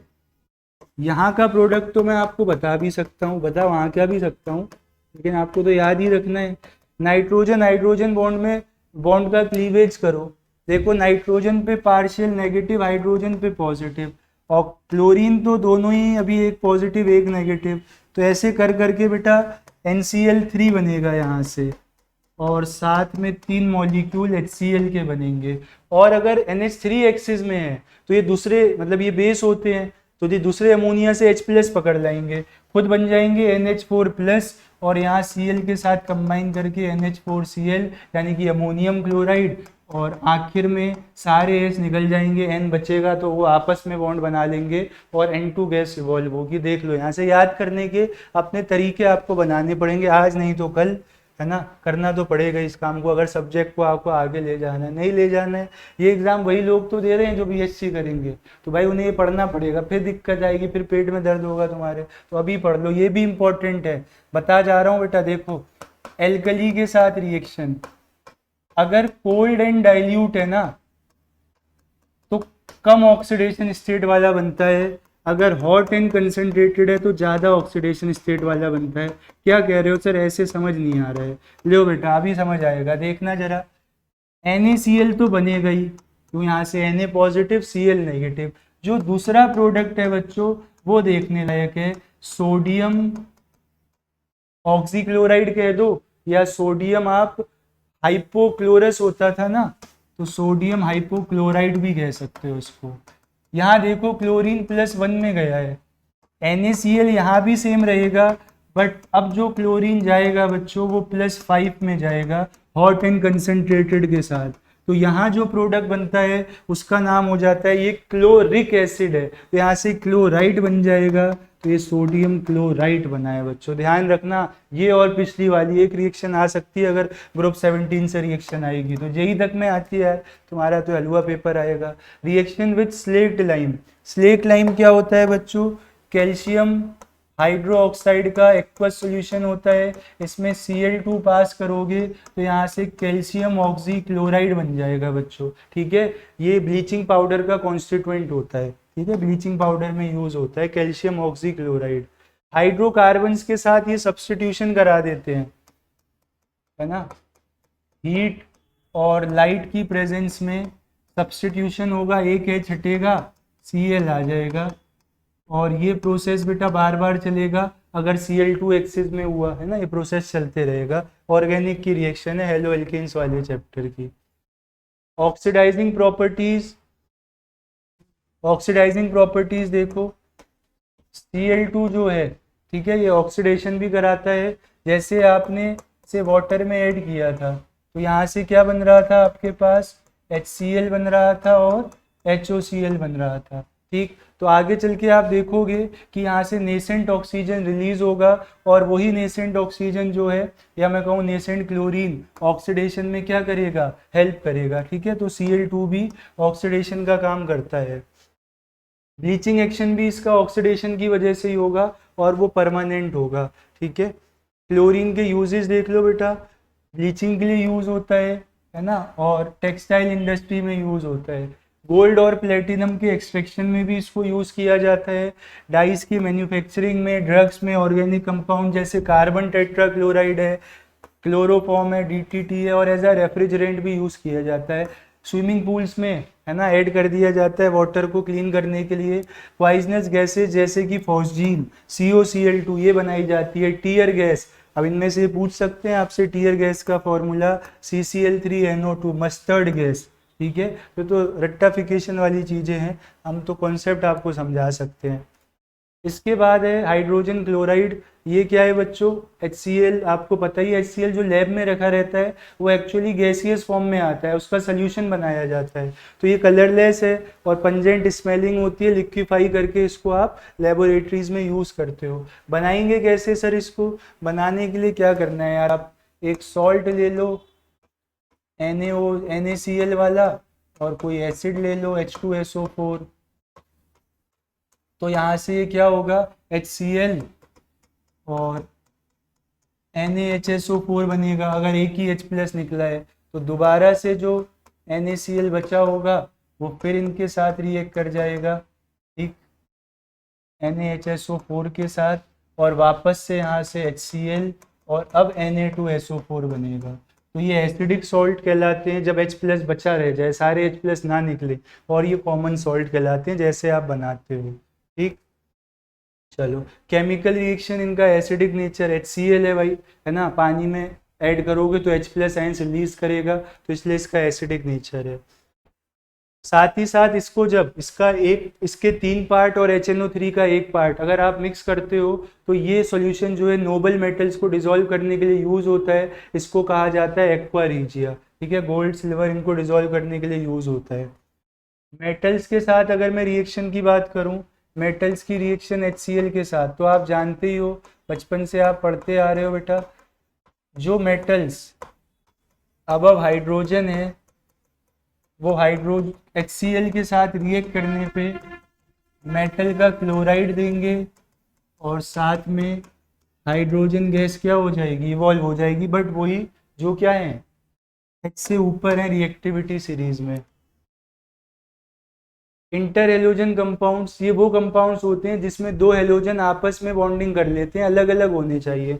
इनको जनरल रिप्रेजेंटेशन बेटा इस टाइप से किया जाता है, X डैश, जहाँ पे X जो है वो स्मॉल होना चाहिए, ठीक है।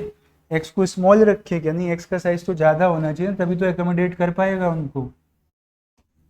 अगर इसको सेंट्रल एटम मान रहे हो बेटा, है ना, अगर ये आपका सेंट्रल एटम है तो इसका साइज ज़्यादा होना चाहिए। क्यों? क्योंकि तभी तो ये सराउंडिंग एटम्स को अकोमोडेट कर पाएगा। इसकी इलेक्ट्रोनेगेटिविटी कम होनी चाहिए। और अगर ये आपके साइड एटम्स हैं, ठीक है, यहाँ पे N रहता है, n मतलब ये 1 भी हो सकता है, 3 भी हो सकते हैं, 5 भी हो सकते हैं, 7 भी हो सकते हैं, इवन नंबर में होंगे। साइड एटम जो है इसका साइज स्मॉल होना चाहिए और इनकी इलेक्ट्रोनेगेटिविटी हाई होनी चाहिए। अगर साइड एटम इलेक्ट्रोनेगेटिव होगा तो वो इलेक्ट्रॉन्स को क्या करवा सकता है, सेंट्रल एटम के एक्साइट करा सकता है। ज्योमेट्री वगैरह निकालना सारा बॉन्डिंग में बता रखा है, जरूर एक बार देखें।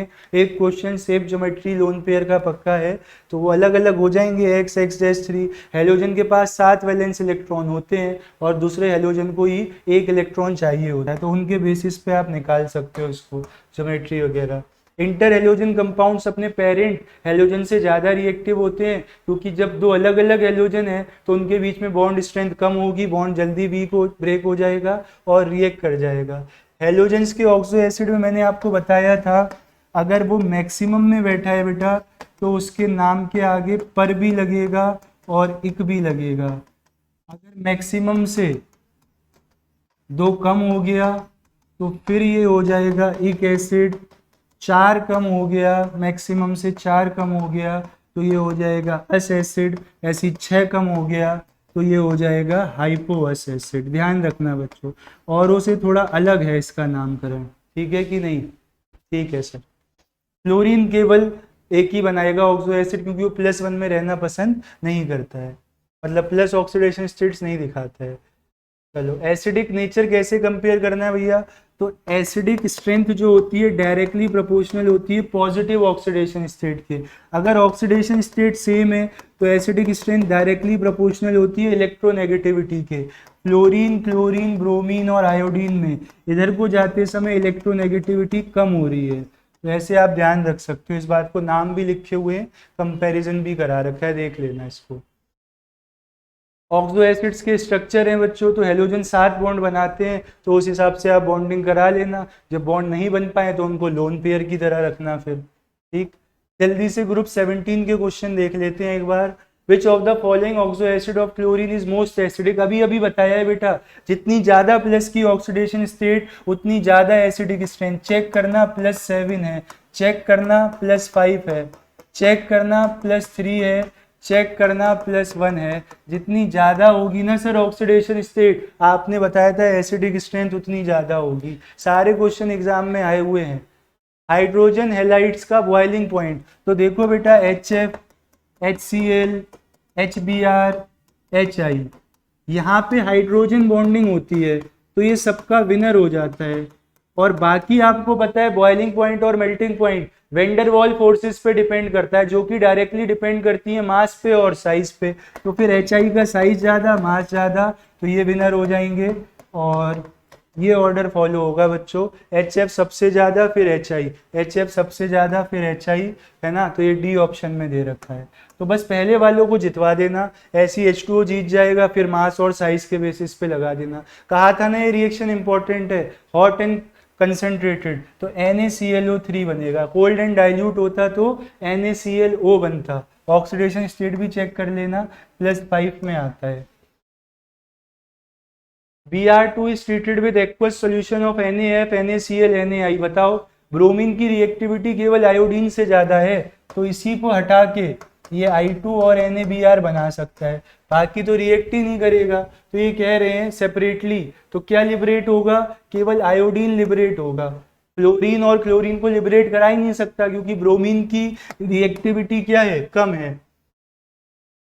Chlorine is extracted from brine. अरे ब्राइन भाई वही aqueous solution of NaCl, electrolysis करा के, है ना? तो इलेक्ट्रोलिसिस तो यहाँ पे दिया नहीं है, तो Cl2 जब बनता था तो Cl- का ऑक्सीडेशन होता था।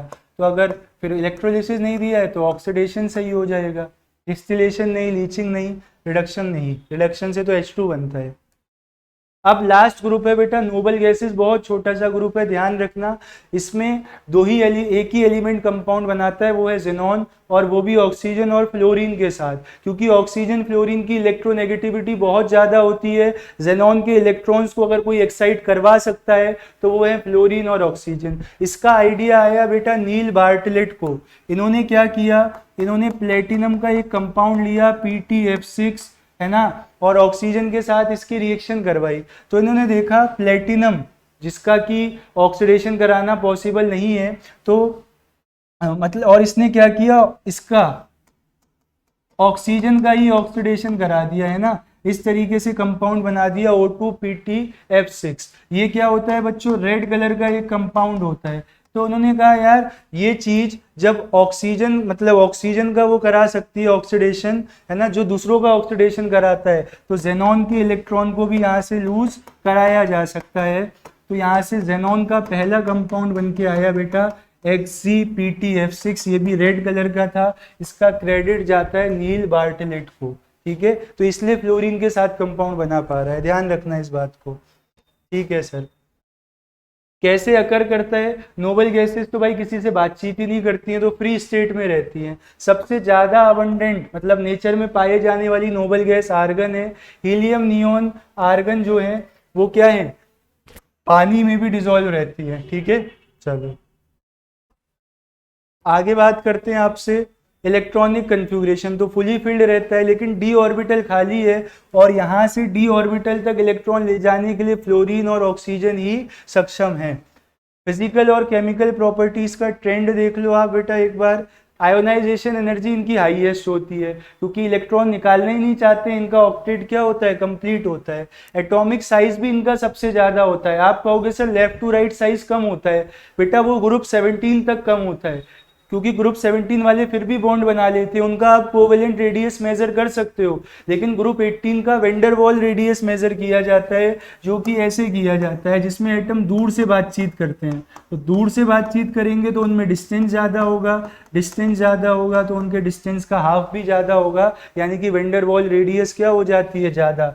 वहीं पे बाकी जो लोग हैं उनका आप कोवेलेंट रेडियस नाप लेते हो तो वो तो कम आएगा ही आएगा, है ना। ये बात आपको ध्यान रखनी है। इलेक्ट्रॉन गेन एंथैल्पी इनकी पॉजिटिव है, मतलब ये खुद से नहीं चाहते हैं इलेक्ट्रॉन गेन करना, और क्यों ही चाहेंगे सर, क्योंकि इनके पास 8 इलेक्ट्रॉन तो होते ही हैं। ठीक है, तो इसलिए पॉजिटिव है। O2F2 फ्लोरिनेटिंग एजेंट है, XeF4 को क्या दे देता है, फ्लोरीन दे देता है। और हाइड्रोलिसिस को आप समझ लो बेटा ध्यान से जरा, या तो जेनॉन 0 में जाना चाहेगा या जेनॉन +6 में जाना चाहेगा।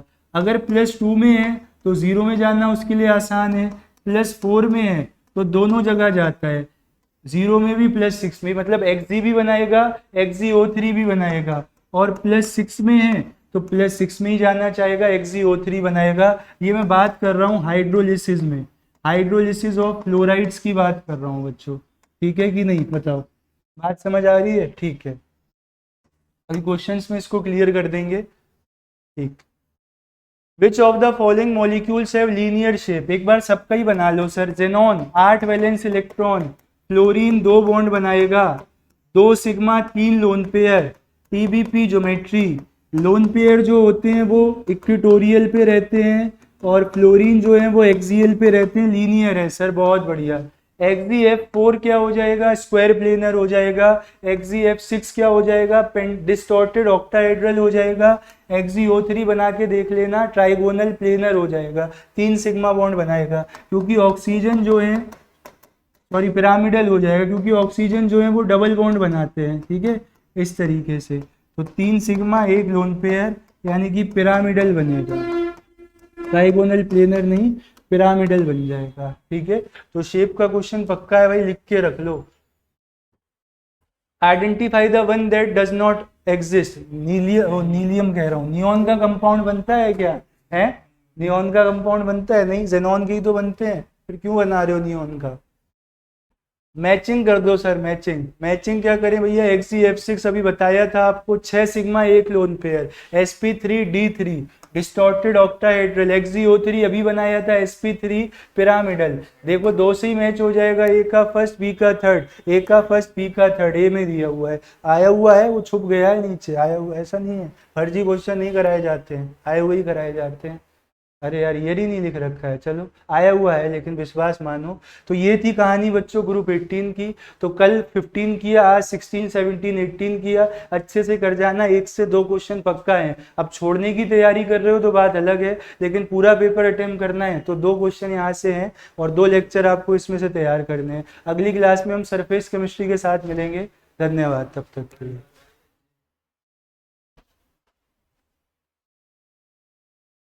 पेन ड्राइव मंगा दो सर। पेन ड्राइव मंगवा दो, मुझे लेक्चर अपलोड करना है।